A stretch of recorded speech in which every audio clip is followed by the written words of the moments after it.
राज्यातील शेतकऱ्यांसाठी आज दिवसभराच्या सकाळच्या ठळक व झटपट बातम्या. शेतकऱ्यांसाठी अत्यंत महत्त्वपूर्ण अपडेट आलेले आहे, त्यामुळे बातम्या शेवटपर्यंत बघा. शेतकऱ्यांच्या कर्जमाफीचा निर्णय मुख्यमंत्री घेणार. शेतकऱ्यांचा कर्जमाफीचा निर्णय मुख्यमंत्री देवेंद्र फडणवीस घेणार असून जाहीरनाम्यात जी आश्वासन दिली आहे ती पूर्ण करण्याचा सरकार प्रयत्न करीत आहे, असे प्रतिपादन दुग्धविकास ऊर्जा मंत्री अतुल सावे यांनी केले आहे. शेतकरी कर्जमाफीसाठी डेडलाईन. प्रहार जनशक्तीचे नेते बच्चू कडू यांचा सरकारला 2 ऑक्टोबरचा अल्टिमेट. मंत्री उदय सामंत, मंत्री चंद्रशेखर बावनकुळे यांच्या आश्वासनानंतर अन्नत्याग आंदोलनाला स्थगिती देण्यात आली आहे.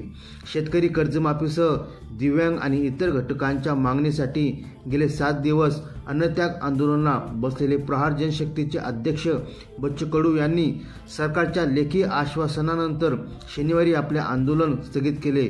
पण आंदोलन स्थगित करत असताना त्यांनी सरकारला अल्टिमेट सुद्धा दिले आहे.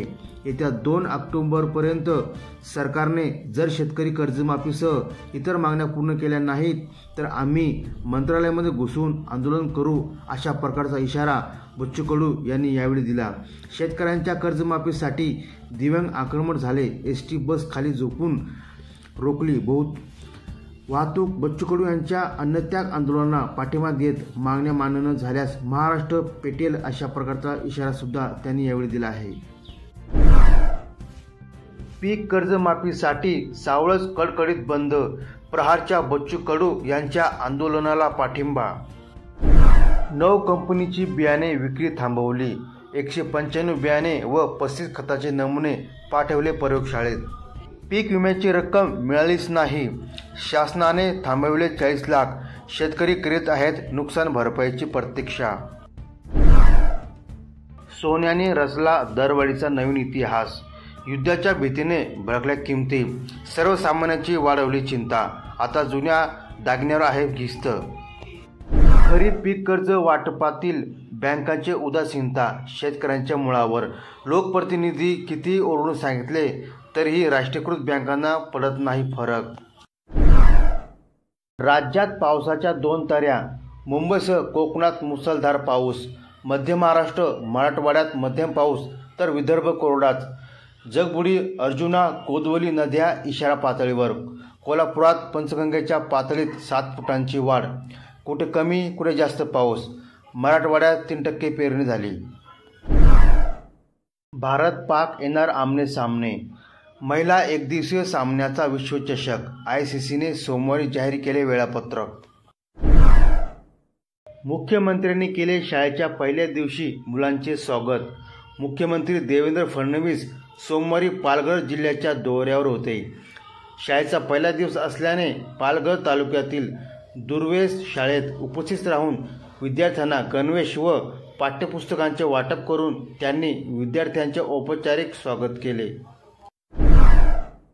पेरणीसाठी अजून थांबा, कृषी विभागाचा इशारा. कोकण, विदर्भ आणि मराठवाड्यात काही ठिकाणी पावसाची सुरुवात झाली असली तरीही संपूर्ण पेरणीयोग्य पाऊस झाला नाही. कृषी विभागाने शेतकऱ्यांना घाई न करता अजून काही दिवस थांबण्याचा सल्ला दिला आहे. पेरणीविषयी पंजाबराव डक यांचा अंदाज असा आहे की पुढील 4-5 दिवसात मुसळधार पावसाची शक्यता. त्यानंतर पेरणीस योग्य परिस्थिती तयार होईल. डक म्हणाले, 20 जूननंतर खरीप हंगामासाठी योग्य वेळ सुरू होईल. कर्जमाफीसाठी अर्ज करण्याची शेवटची तारीख 30 जून 2025 आहे. पात्र शेतकऱ्यांनी ऑनलाईन किंवा ग्रामसेवकामार्फत अर्ज करण्याचे आवाहन. जिल्हानिहाय यादी लवकरच ग्रामपंचायतीत उपलब्ध होणार आहे. खताच्या किमती स्थिर पण उपलब्धता कमी. अनेक जिल्ह्यांमध्ये युरिया व DAPच्या तुटवड्याची तक्रार. राज्य सरकारने आश्वासन दिले की 18 जूनपासून गोदामामध्ये साठा पोहोचेल. ट्रॅक्टर व सिंचन योजनेत अर्जदाराची संख्या वाढली. प्रधानमंत्री कृषी सिंचन योजनेत आणि ट्रॅक्टर अनुदान योजनेत यंदा 20% आर्थिक अर्ज प्राप्त. अर्ज भरताना आधार लिंक, 7/12 उतारा आणि बँक खात्याची माहिती बंधनकारक आहे.